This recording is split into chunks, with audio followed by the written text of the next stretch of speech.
What's up, everyone? My name is Howard Fang, and I play guitar, songwrite, produce for the band Within Destruction. And this is Forever Loud.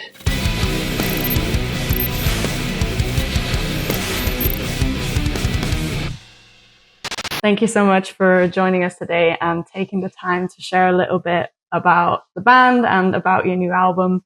So, new album is out now. How does it feel to have it out in the world? I'm sure you guys have been sat on it for a hot minute. Yeah, it's been really great. I'm really happy that it's out. I feel like it's like the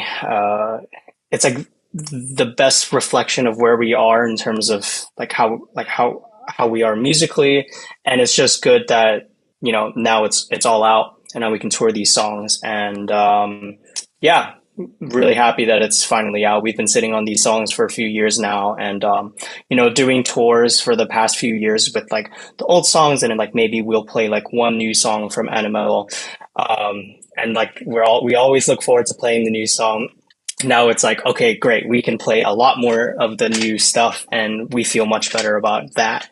So yeah, great, really good. So what would you say if somebody's come across you for the first time and they're finding this album, so haven't heard any of your other stuff, which are the top 3 songs they should check out that best summarize what you guys are about, that are your favorite off of the record? Great question. So number 1 from the new album would be Animetal, just because it's like the title track, and it's got everything that we are trying to achieve. So like a big chorus, like it's got riffs, kind of a lot of electronic elements going on in the background. So it's like overall the whole package is kind of what Within Destruction is now all about. So I would say that was the first song. Second song, maybe Kanashibari. That's a bit of a heavy one. It's got some like nu metal, like Korn influences, and it's just, in my opinion, it's the heaviest track. So if you're trying to gauge like where we are, like in terms of the heaviness of the band, that would be a good indicator of 2025 Within Destruction, where we are. And the final one, I would say I would go 50-50, either Incomplete or I Love That Slowly Died. These are the softer songs, so a lot of singing, lots of they're basically pop songs, I would say. Especially I Love That Slowly Dies. So yeah, that's the more like experimental, like we're really trying to push out of the like the standard like metal genre with more clean singing, more pop melodies. It's just us like trying to push ourselves into some place that we're not necessarily familiar with, and being a band that's open to try new things and really trying to push ourselves as musicians and as writers. I would say that's the third song off the album.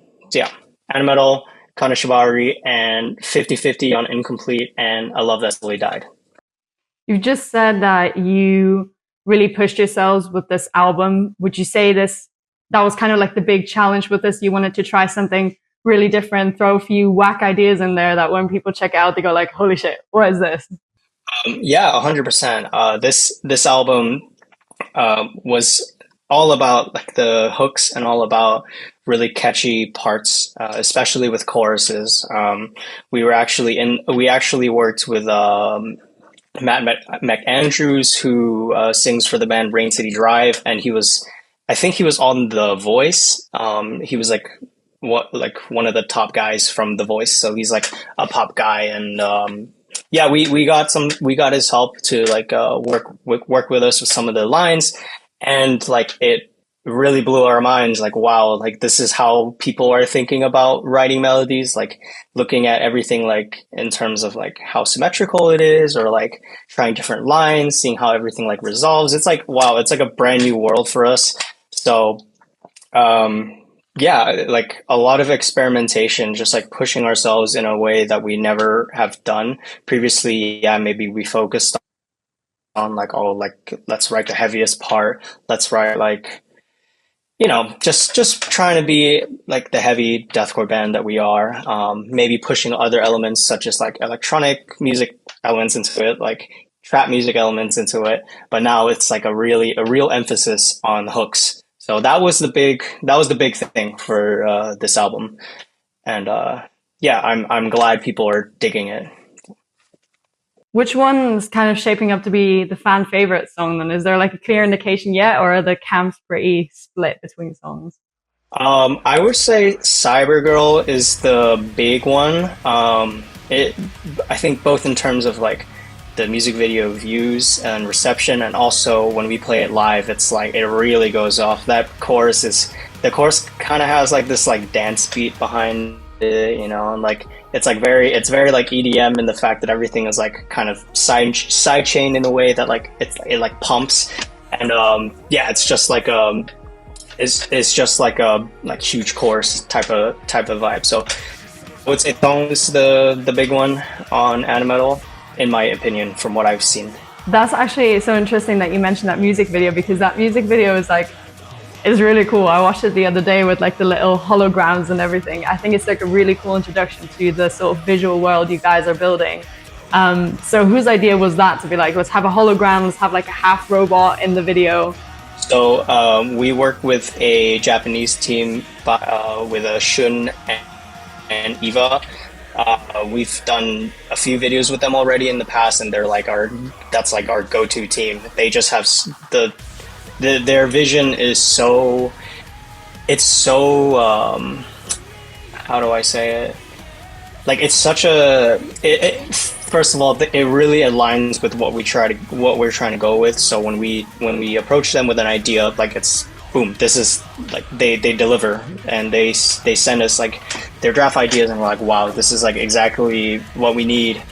And so they're kind of like the creative geniuses behind the visual aspects in terms of the music video. So yeah, when we'll like maybe give them an idea of what we want, like a very like easy idea that's going to coincide with the music really well, and they just deliver. So it's completely up to them. Without them, we wouldn't have the product that we have, you know.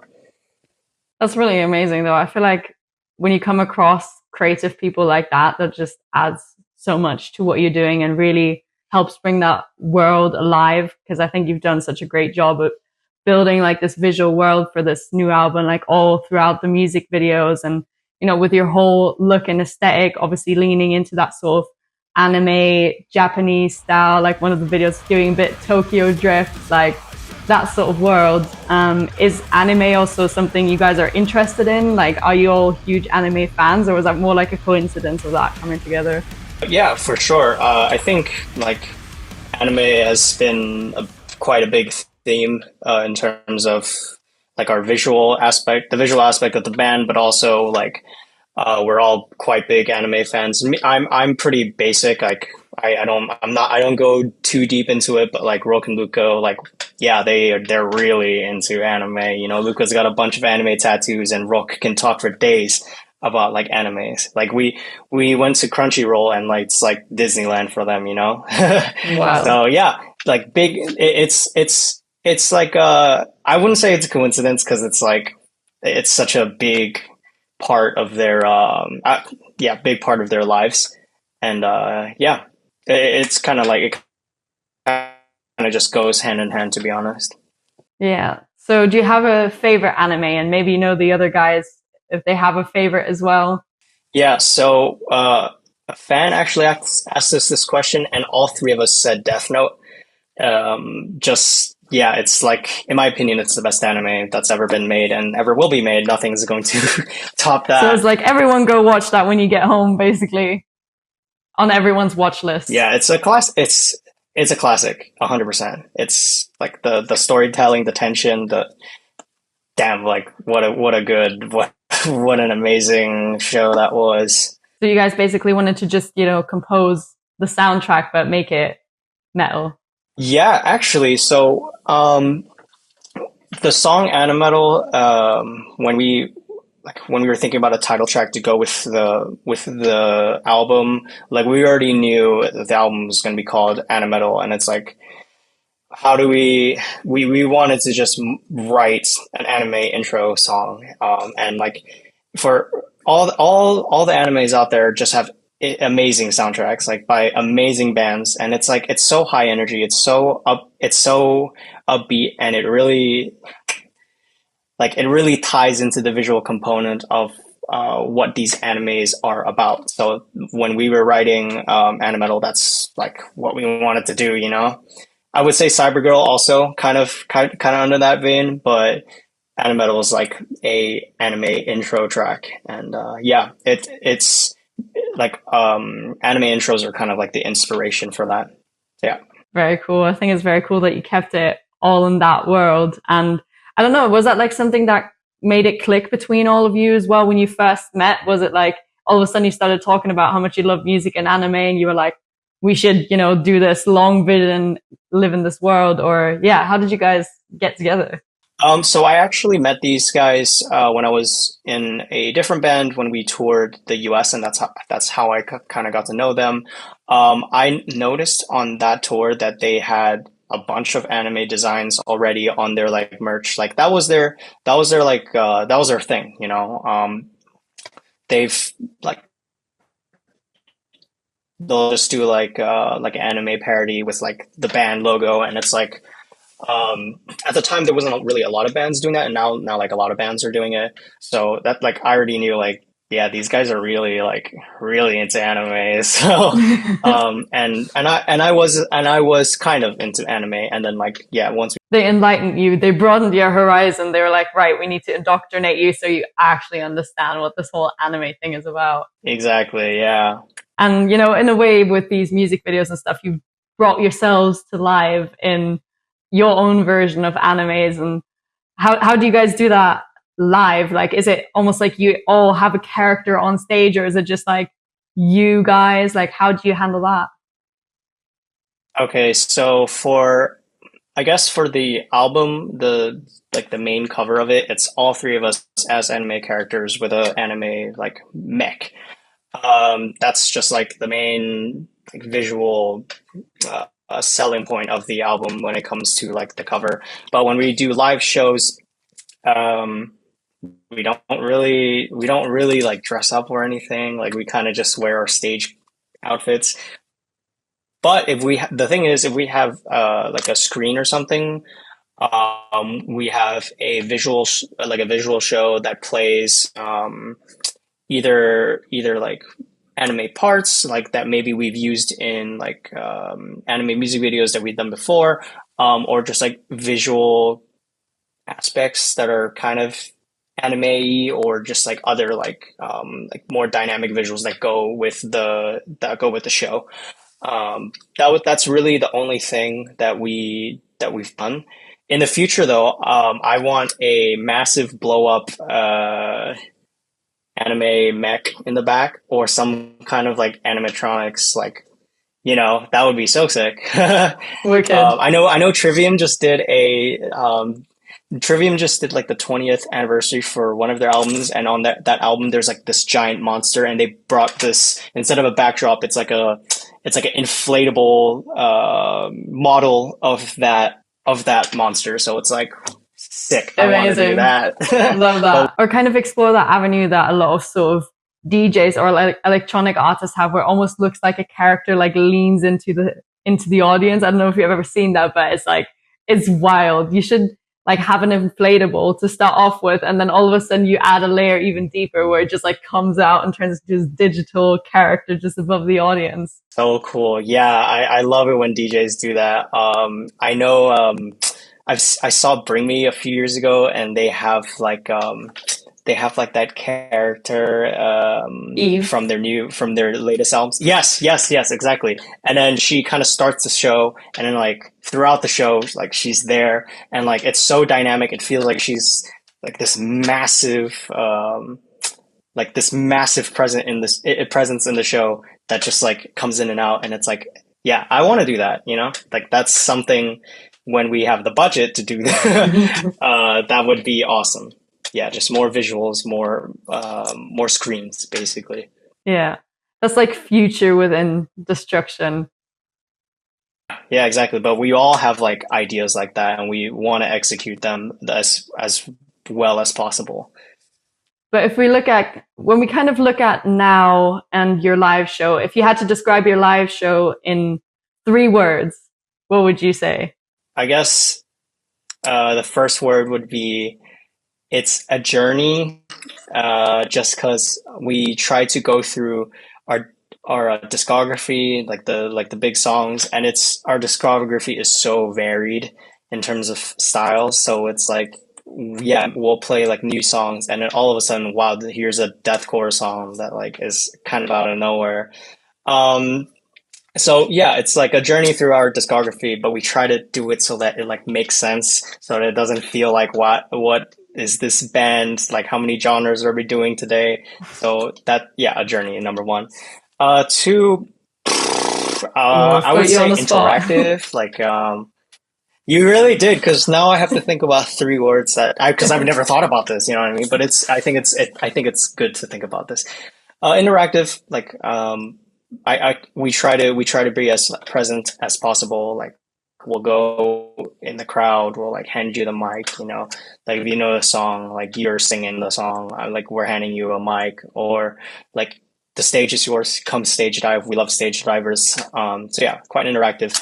And three, I would say immersive. Maybe that's a sellout because I just said interactive before, but yeah, like it's like an immersive experience. Like we want you to be part of the whole experience, like sing along with us, go hard on the parts that are hard. Um, the the stage is also yours, so like, you know, join us in the whole experience. So yeah, those are the three words. Yeah, cool. Love it. And you said earlier that you know, did a bit of touring earlier this year as well, and you know, just come back from all of that. How was that? Any crazy tour stories you have to share? Yeah, awesome. Like really, really awesome. I would say the craziest tour story. Okay, yeah. So when we were playing in Taiwan, it was a festival outdoors and it was raining. It was like the worst day to have a festival. But yeah, basically when we were doing sound check, I had my rack set up like kind of like on stage, and then it started like the little tent things that hold the water, like one of them broke, and so water was like just pouring on the stage, and I was like, oh, I gotta get this off right now. So like me and a bunch of guys like just like unplug everything as fast as possible, like, all right, let's go to the side stage area. Like it was a nightmare. But thankfully, like we secured a spot. Like I set the thing up and it was fine, but like, you know, at any point, like anything could like start to like leak, and if it like hits our power, we're done, we're so done. um that was the most crazy, like stressful thing. But something positive from the tour would be the show in Japan. That was our headliner album release show. Like everything had to be perfect. Like we've never headlined in Japan before, and like getting the screens to work, like the time wise with our music, because like at the time nothing was like time coded. So basically, if it's time coded, it like plays with the music exactly where it is. But we didn't have that set up, so it's like basically we had to time like, okay, what is the lag from like the from the desk to the screen? And like we gave our photographer like an in-ear monitor so he can hear like the click cues before like the set begins.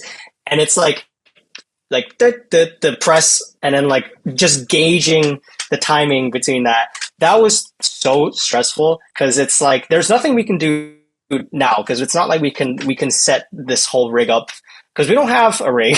So it's like we're literally just like timing the play button. So yeah, if that was off by like by a few seconds, the whole show is like that. It's not gonna suck, but it's like gonna be a bit disappointing. So I'm glad that went well, and then we now the team is kind of like figuring out how to do that like for real. But yeah, that went very smooth for us. Just the whole experience, just like having our fans show up, because that was like our second day in Tokyo. We played a day before, and we were supporting, and like a lot of the fans from the first show like showed up to the second show, and it's like, wow, like I recognize like half of you guys. Like that's crazy, like that you're still here, like even after you saw us yesterday. So having that like just like fan base that that's so into you that they're willing to see you two times in a row, like one day after another. It's really like it's really mind blowing. And yeah, we're very honored to have really loyal fans like that. Yeah, like that, I bet that's one of those moments where you really realize, oh wow, like we're really cooking something special here that people resonate with so deeply that they're literally coming to two back-to-back shows, which is insane. It really puts things into perspectives because sometimes you do play like shows that are not that great. Like maybe you're playing like an off day here, like I don't know, in the US we'll do like routing dates for money, because like if you're just going 5 days in a row without any shows, it's like wow, we're just burning money Yes. at that point. So you pick up these shows in like these smaller towns, and like some of them are great, some of them are so like not good. And like when you play those shows, you're like, wow, like what's going on here? Like you kind of like it just like kind of drains the morale of the team. But then like once you like do one of these like headliner shows where it's like, okay, now like we have to really gauge where we are in our careers, and you see like people really like showing up and like really into the new stuff that you're doing. It's like really it makes you want to do better, like. And so yeah, really really awesome, humbling experience. Do you have like a favorite moment or like a favorite show in your whole, career of being in that band where you're like, that moment I'll never forget?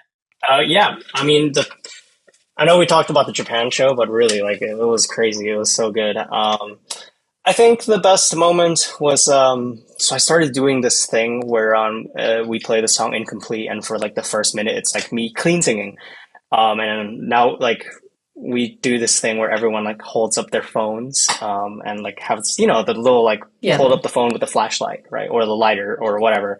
Exactly, and it's like you see the whole room full, and it's like they're doing this, and like they're into the new song that you think that at first you had doubts because it's like this is a pop song from a band that used to be like a slamming deathcore band like a few years ago. And it's like yeah, like you kind of like of course like we were committed to like the music that we're making, but of course like you still have fans and you still have people that are wanting you to go back to your old sound. But like when you see something like that, when you see like the real people that support you, like when they like like when they do really get into it and they really do enjoy it, it just like it's a good feeling. It's great. So for me, that was like the moment that was like, wow, sick. Yeah. No, that sounds really amazing, like a really memorable moment. And yeah, has that maybe inspired any sort of bucket list moments? Is there anything where you're like, I this is like next, or this is definitely what I want to achieve, tick off the list? I want to do the same thing, but in like a festival crowd with like 10, 20,000 people, just like a bunch of phones going up. That would be sick. So yeah, that's the next item for sure. Yeah, visualize it, manifest it. Yeah, exactly. Love that. So yeah, it might not be the, 20,000 people in the stadium or festival crowd yet, but what you guys have coming up later this year? So actually, we have a few festivals. The next one that we're doing is You're on Air in the Netherlands, Oh and yeah. that's going to be quite a lot of people. And then the Impericon date, which is like 20,000 people. So maybe we can do that there if we play that song. Yeah. Yeah. Practice that. And then we have a few more festival dates that are in Europe. That's kind of the next thing that's happening. Amazing. I'm just looking over here because I had a few notes, and one of them was that I went onto your socials and I saw a video of Rock wearing a Pikachu suit. Are you guys like all big Pokemon fans as well, or was that just like someone's silly idea? I think the other two guys are big Pokemon fans. I've never played or consumed any Pokemon content, so You're the outsider. Have they not like, won you over to the Pokemon side yet? I know it's just I just never really gotten into it. Like it sounds fun, but then I think like maybe what threw me off was like when people were catching Pokemons with their phones Oh like a yeah. few years ago. You know what I mean? And they were just in like these just like random places. Like you'll be at a restaurant, you'll see like some dude like trying to catch a Pokemon, and it's like, what's going on here? Do I really want to do that? You know what I mean? So, but maybe you know what, that might be an unfair judgment. I will get into it. And But you yeah, the know, Pokemon suit was totally Rook's idea. will we be seeing more suits, or was that a one-off extravaganza? You'll see like yeah, definitely more suits, and just whatever comes to mind. Like nothing is out of reach for us for sure. Amazing. That almost sounds like a half closing statement. You know, you could completely take that out of context and be like, nothing sounds out of reach for us. Oh yeah, yeah, right. Just clip that. Yeah, exactly. Yeah, we're kind of coming to the end, so I just want to do like a few fun questions before I let you just wander off into the rest of your day. One of those questions being, if you had to describe yourself and the other two in the band as a cocktail or a drink of some sort, what would it be? Ooh, so we don't really drink, so I will go with, okay. For me, I'm a white monster kind of guy. Here, I'll show you. Oh my God. White monster, white monster, white monster, white monster. Secret monster stash uncovered. Yeah, these are Why the white one? Why is the white one superior? it's just the best tasting. I feel like others are great for the first like few minutes, and then you're like, wow, this is like battery acid. But the white one is so well balanced. I'm like a white monster guy for sure. Yeah, Um, Rook Rook is Celsius because for some reason he thinks it's healthier. I remember because he didn't consume caffeine for like the longest time of his life. Like I don't think he's ever tried like like a coffee growing that's up or anything. mad. So yeah, it's crazy. So he yeah, when he started drinking caffeine, I got him into caffeine. Like I'll just say that right now. You corrupted him right out. Yeah, I'm like, dude, what are you doing? Like, you're tired. You don't have to live like this. So yeah, he started getting into like the healthier energy drinks. He Sure. started getting into Celsius. I don't know if it's because he thinks it's healthier, but I remember like when he started drinking like these like get like I've never heard of these brands. Like, and he's like, oh, it apparently is better for you. They don't use aspartame. I was like, okay, Okay. bro. Like, I'll see you on Team White Monster in a few years. So for him would be a Celsius. He like buys like 20 of them when we're at a Walmart, and he'll just keep them in the van, and like he'll bring it to the hotel, like the whole thing. He'll bring the whole thing to a hotel and like stash them in the fridge so that they're cold. And he just has them around with him all the time. He's the Celsius guy, and Luca is a Red Bull guy. The Red Bull Zero Sugar. He will drink one at 2 a.m. Something's happening. Wow. Like recently he's been telling me like he's like I've been going to bed at like 5. I was like, why? Uh, He's like, I'll start playing video games at like midnight, and like at 2 a.m. I'll just have a Red Bull. I was like, oh, okay. that explains a lot. Well, at least he's not completely immune to the caffeine and sugar in there. So Yeah. But we're all healthy because it's all zero sugar. yeah, sure. Maybe until in 10 years where they find out it's like killing us. And your insides have all dissolved. Exactly, but that's a problem for Future later me you. to deal with. Yeah. 100%. Amazing.